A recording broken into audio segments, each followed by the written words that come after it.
नमस्कार, मैं अमित और आप देख रहे हैं आंखें न्यूज 24। आइए नजर डालते हैं। नमस्कार, मैं अमित और आप देख रहे हैं आंखें न्यूज 24। प्रधानमंत्री नरेंद्र मोदी ने मंगलवार को जयपुर में 46,400 करोड़ रुपए से ज्यादा की 24 विकास परियोजनाओं का उद्घाटन और शिलान्यास किया। बता दें कि राजस्थान सरकार की पहली वर्षगांठ के मौके पर पीएम नरेंद्र मोदी एक जनसभा को भी संबोधित किया। वहीं इस दौरान पीएम मोदी ने कहा कि मैं राजस्थान की जनता को राजस्थान की बीजेपी सरकार को एक साल पूरा होने के लिए बहुत बहुत बधाई देता हूं। पीएम मोदी ने आगे कहा कि पंडाल से 3 गुना लोग पंडाल में नजर आ रहे हैं। आप इतनी बड़ी तादाद में आशीर्वाद देने आए हैं। मेरा भी सौभाग्य है कि मैं आज आपके आशीर्वाद को प्राप्त कर सका। वहीं पीएम मोदी ने कहा कि बीते एक वर्ष में राजस्थान के विकास को एक नई गति, नई दिशा देने में भजन लाल जी और उनकी पूरी टीम ने बहुत परिश्रम किया है। यह पहला वर्ष एक प्रकार से आने वाले अनेक वर्षों की मजबूत नींव को बना है। इसलिए आज का उत्सव सरकार के एक साल पूरा होने तक सीमित नहीं है। राजस्थान के फैसले प्रकाश भी का उत्सव है, यह राजस्थान के विकास का भी उत्सव है। पीएम मोदी ने आगे कहा कि अभी कुछ दिन पहले ही मैं इन्वेस्टर्स समिट के लिए राजस्थान आया था। देश और दुनिया भर के बड़े बड़े निवेशक यहां जुटे थे। आज यहाँ 40-45 से प्रोजेक्ट का लोकार्पण और शिलान्यास हुआ है। ये प्रोजेक्ट राजस्थान में पानी की चुनौती का स्थायी समाधान करेंगे। बता दें कि ये प्रोजेक्ट राजस्थान को देश के सबसे कनेक्टेड राज्यों में से एक बनाएंगे। इसमें राजस्थान में निवेश को बल मिलेगा। वहीं आगे उन्होंने कहा कि रोजगार के अनगिनत अवसर बनेंगे। राजस्थान के टूरिज्म को, यहाँ के किसानों को, मेरे नौजवान साथियों को इसमें बहुत फायदा होगा। पीएम मोदी ने कहा कि आज बीजेपी की डबल इंजन की सरकार सुशासन का प्रतीक बन रही है। बीजेपी जो भी संकल्प लेती है वो पूरा करने का ईमानदारी से प्रयास करती है। आज देश के लोग कह रहे हैं कि बीजेपी सुशासन की गारंटी है। नमस्कार, मैं अमित और आप देख रहे हैं आंखें news 24। One nation one election को लेकर बिहार सरकार के मंत्री विजय कुमार चौधरी और भाजपा के प्रदेश अध्यक्ष डॉक्टर दिलीप जायसवाल ने कहा कि वन नेशन वन इलेक्शन देश की जरूरत है, जहां पर जो चुनाव में खर्च होती है उसके साथ ही साथ दिलीप जायसवाल ने कहा कि हमारा जो एजेंडा था जिसमें 370 को हमने खत्म करवाया, हमने जो वादा किया वन इलेक्शन वन नेशन वो भी पूरा करने जा रहे हैं। तो वहीं विजय चौधरी ने कहा कि वन नेशन वन इलेक्शन जो हो रहा है तो ये अच्छी बात है, इसमें सभी को सहूलियत होगी। आइए आपको सुनवाते हैं और क्या कुछ कह रहे हैं। हम लोग नक्षत्र डाउन करो। हम लोग थोड़ा पीछे करो लिया शुरू से मत क्या डिस्प्ले किसका है? ये अच्छी बात है, ये वांछित हम लोग मैंने इसको नहीं चाहने केवल इसका तकनीकी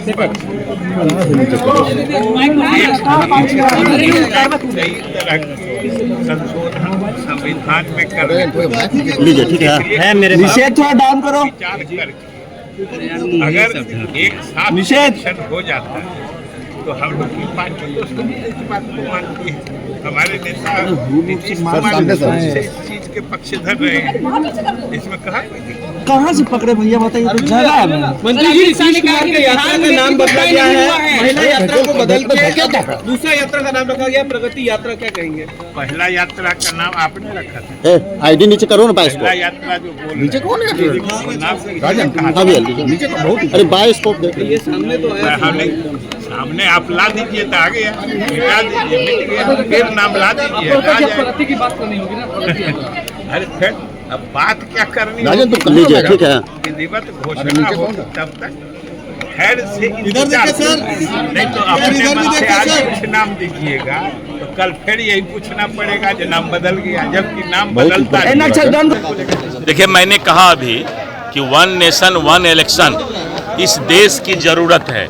प्रधानमंत्री नरेंद्र मोदी जी और एनडीए की सरकार का वादा था कि हम one nation one election bill pass कराएंगे और उसी वादा के तहत जिस तरह से धारा 370 समाप्त हुआ उसी तरह से ये भी हमारा वादा था, इलेक्शन का एजेंडा था। हम एक एक एजेंडा को जो जनता से हमने वादा किया है उसको पूरा कर रहे हैं और 5 वर्ष तक आप देखते हैं कि प्रत्येक हर वक्त चुनाव ही होते रहता है इस देश में और चुनाव के कारण सभी नेता और सरकार चुनाव में ही परेशान होते रहते हैं। इसीलिए वन नेशन वन इलेक्शन होने से पक्ष और विपक्ष एक बार चुनाव करा के 5 साल इस देश के विकास में लगाएंगे।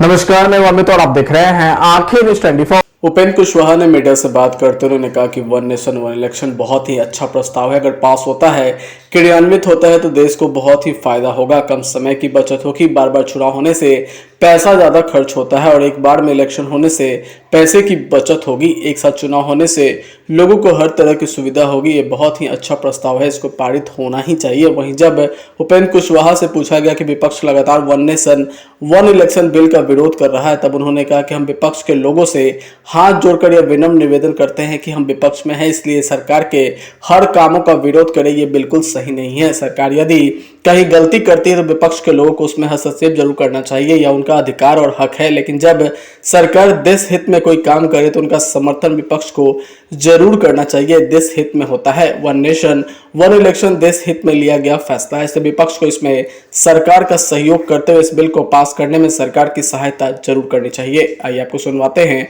और क्या कुछ कह रहे हैं उपेंद्र कुशवाहा। इलेक्शन बहुत ही अच्छा प्रस्ताव है।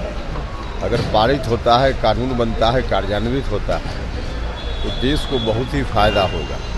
समय की बचत होगी। बार बार चुनाव होने से समय बर्बाद होता है। पैसा की बचत होगी। पैसा बहुत खर्च होता है। एक बार चुनाव होगा तो पैसा कम लगेगा। हर तरह से लोगों को सुविधा होगी। इसलिए बहुत अच्छा प्रस्ताव है और इसको पारित होना ही चाहिए। विपक्ष विरोध कर रहा है, लेकिन इसका देखिए, हम तो विपक्ष के लोगों से हाथ जोड़कर प्रार्थना करते हैं कि हम विपक्ष में हैं, इसलिए सरकार के सब काम का विरोध करें, यह मुनासिब नहीं होता है। विपक्ष के लोग हैं, सरकार कहीं गलती करे तो जरूर विरोध उनको करना चाहिए, इसमें कोई दिक्कत नहीं है, यह उनका धर्म बनता है। लेकिन सरकार जहां अच्छा काम करे, देश हित में काम करे, वहां समर्थन भी करना चाहिए। यह काम देश हित का है, इसलिए विपक्ष के लोगों को इसका समर्थन करना चाहिए और कानून बनने देना चाहिए। अगर सब कुछ ठीक नहीं लग रहा है, कांग्रेस ने 70 सीट की डिमांड किया, जवाब में तेजस्वी यादव ने कहा कि महागठबंधन तो इसी तरह से चलता ही है। आपस में स्वार्थ के आधार पर लोग मिले हुए लोग हैं, तो इसी तरह से उनकी यही नियति है। एक सवाल ये है कि 2025 का चुनाव बेहद अब नजदीक आ रहा है और ऐसे में अब जो है एनडीए में ठीक नहीं लग रहा है। अमित शाह से जब सवाल पूछा जाता है कि नीतीश कुमार के नेतृत्व में चुनाव लड़ेंगे तो वो चुप्पी साध लेते हैं। आप इसको क्यों? देखिए, आप लोग गलत व्याख्या करते हैं चीज़ों की। कहीं से कोई यह मामला नहीं है। एनडीए के अंदर हर चीज़ सहज है और कहीं आपको दिखता भी होगा तो बाहर से भले दिखे, हम लोग मिल बैठ कर के सारी चीज़ों का बहुत सहज ढंग से निपटारा कर लेंगे जब जो चीज़ सामने आएगी। 25 के नेतृत्व में ही एनडीए चुनाव लड़ेगी सीएम नीतीश कुमार के नेतृत्व में? निश्चित रूप से इसमें कहाँ कोई दो राय है। अगर उसमें कोई परिवर्तन की बात होगी तो फिर विचार होगा, लेकिन तय है अभी तो नीतीश कुमार जी के नेतृत्व में चुनाव लड़ना है। महाराष्ट्र वाला नमस्कार, मैं अमित और आप देख रहे हैं आंखें न्यूज़ 24। भाजपा प्रदेश अध्यक्ष डॉक्टर दिलीप जायसवाल ने मीडिया से बात करते हुए उन्होंने कहा कि हम देश को कैसे मजबूत बना सकते हैं, ये हमारे एजेंडे में शामिल है। आपने देखा होगा कि देश को मजबूत बनाने के लिए, एक करने के लिए हमने धारा 370 को हटाया। अब उसके बाद हमारी सरकार वन नेशन वन इलेक्शन को आज संसद में बिल पेश करने जा रही है। इस बिल के संसद से पास हो जाने के बाद सबसे ज्यादा फायदा हम लोगों को होगा क्योंकि देश का पैसा बचेगा। वहीं दूसरा फायदा यह है कि सारे दल के नेता पूरे साल देश में इलेक्शन ही लड़वाते रहते हैं। उनका सिर्फ एक ही एजेंडा होता है, इलेक्शन लड़ना और लड़वाना, जिसकी वजह से सालों भर राजनेता एक दूसरे के ऊपर लगातार राजनीतिक हमले करते रहते हैं, एक के दूसरे से लड़ते रहते हैं। अगर one nation one election bill संसद में पेश हो जाता है तो राज्य में हो या फिर देश में सभी सरकार एक साथ एक रूप में पूरी मजबूती के साथ विकास के लिए काम करती रहेगी। वन नेशन वन इलेक्शन देश के लिए माइलस्टोन साबित होगा। वहीं जब भारतीय जनता पार्टी के प्रदेश अध्यक्ष दिलीप जायसवाल से यह सवाल पूछा गया कि विपक्ष लगातार इसका विरोध कर रही है, तब उन्होंने कहा कि विपक्ष को हमेशा लगता है कि हम विपक्ष में हैं, इसलिए हमारा काम सिर्फ और सिर्फ विरोध करना है। लेकिन जब विपक्ष को लगेगा कि बिल उनके लिए भी हितकारी है, तब वह इसका स्वागत जरूर करेंगे। और आपने जैसा देखा कि आर्टिकल 370 भी हटा और भी जो भी हमारा एजेंडा है कि हम देश में कैसे विकसित देश बना सकते हैं। One nation one election bill आने से सबसे बड़ा फ़ायदा देशवासी को होगा कि लाखों करोड़ रुपए का खर्च बचेगा पूरे देश में। दूसरा, पॉलिटिकल लीडर सालों भर इलेक्शन ही लड़वाते रहते हैं। सभी दल के नेताओं को जो है सिर्फ एक ही काम रहता है, इलेक्शन लड़ाओ, इलेक्शन लड़ाओ। और इलेक्शन होने के चलते आपस में एक दूसरे पर तीखा प्रहार भी होता है, एक दूसरे का शिकवा शिकायत भी होता है, सब आपस में लड़ते ही रहते हैं। अगर वन नेशन वन इलेक्शन होगा तो आदमी 5 साल पूरे देश में, चाहे वो प्रदेश में हो चाहे देश में हो, सभी सरकार स्थिर होकर अपना काम कर पाएगी। इसलिए वन नेशन वन इलेक्शन इस देश के लिए मील का पत्थर साबित होगा। विपक्ष को ऐसा महसूस होता है कि हम विपक्ष है यानी विरोध करना है, बस इतना ही। जब उसको एहसास होगा तो वो सभी लोग स्वागत करेंगे। तेजस्वी यादव जो है महिलाओं को 2500 रुपये देने की बात करे सरकार भी बनाएंगे 25 में। उनका दावा है कि ये मैजिक साबित होगा हमारे लिए। ऐसा है ना कि पूरे देश में एक फोबिया हो गया है। आपने देखा कि अलग अलग स्टेट में इसी तरह का फोबिया होता है कि महिलाओं के लिए, इसके लिए कुछ से कुछ बोल करके वोट ले लो, लेकिन महिलाओं को एनडीए सरकार पर ही भरोसा है। और जब भूपेश बघेल ने छत्तीसगढ़ में महिलाओं के लिए, किसानों के लिए, केंदुपत्ता वालों के लिए, वहाँ के युवाओं के लिए गलत वादा करके सरकार बनाया था कांग्रेस का, आपको याद होगा, छत्तीसगढ़ में। और एक बार ही वो सरकार रही और उसके बाद बीजेपी 2/3 बहुमत से छत्तीसगढ़ में सरकार बनाई। इसीलिए जनता को या हमारे माँ बहनों को पता है कि वादा निभा सकते हैं तो वो मोदी ही निभा सकते हैं। मोदी है तो मुमकिन है और मोदी है तो वो बात पक्का होगा। ये छत्तीसगढ़ में महिलाओं ने साबित किया था। नमस्कार, मैं अमित और आप देख रहे हैं आंखें न्यूज़ 24। पिछले एक हफ्ते से बिहार के लोग कड़ाके की ठंड को झेल रहे हैं। जब से पहाड़ों पर बर्फबारी हुई है, मैदानी इलाकों में लोगों का जीना पूरी तरह से मुहाल हो गया है। वहीं रात का तापमान 4.3 डिग्री सेल्सियस तक पहुंच गया है। शाम होते ही लोग अपने घरों में दुबकने को मजबूर होते जा रहे हैं, लेकिन एक बार फिर से मौसम में बड़ा बदलाव होने की संभावना जताई गई है। दरअसल बिहार के लोगों को इस सर्द रात से थोड़ी राहत मिलने की गुंजाइश नजर आ रही है। हालांकि ठंड का प्रकोप भी तो रहेगा, लेकिन तुलनात्मक रूप में सर्दी कुछ कम महसूस हो सकती है। बता दें कि पटना स्थित मौसम विज्ञान केंद्र के वैज्ञानिक कुमार गौरव के अनुसार पिछले कई दिनों से पहाड़ों पर कोई हलचल नहीं हुई है, वहीं कोई पश्चिमी विभोज भी एक्टिव नहीं है। इस वजह से अगले कुछ दिनों के दौरान रात के तापमान में थोड़ी बढ़ोतरी होने की संभावना जताई गई है। यह संभव हो पाएगा कि हवा के रुख बदलने की वजह से। वैज्ञानिक कुमार गौरव के अनुसार उत्तर पश्चिम भारत में समुद्र तल से 12.6 किलोमीटर ऊपर एक जेट स्ट्रीम तेज हवा की धारा 130 किलोमीटर प्रति घंटे की रफ्तार से चल रही थी।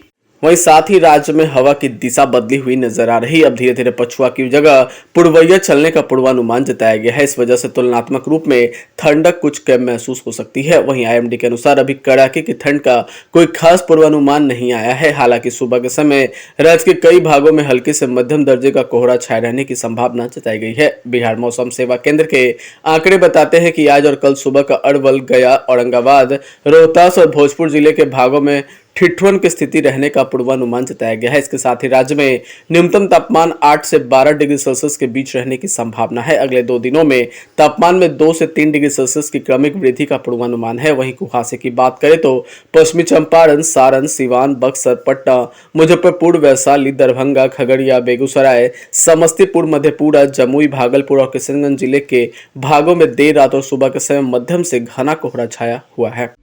अगर आप भी अपने दुकान, प्रतिष्ठान, school, college, coaching centre, restaurant, cafe का विज्ञापन देना चाहते हैं, वो भी किफायती दर पर, तो आंखें न्यूज़ 24 लेकर आया है आपके लिए एक सुनहरा मौका। आंखें न्यूज़ 24 न्यूज़ पोर्टल की दुनिया में बिहार का सबसे उभरता हुआ चैनल, जहां बिहार झारखंड से जुड़े तमाम बड़ी खबरें देखने को मिलती है। तो देर किस बात की, आज भी जुड़े आंखें न्यूज़ 24 के साथ। संपर्क करें हमारे व्हाट्सएप नंबर 8935876430 पर।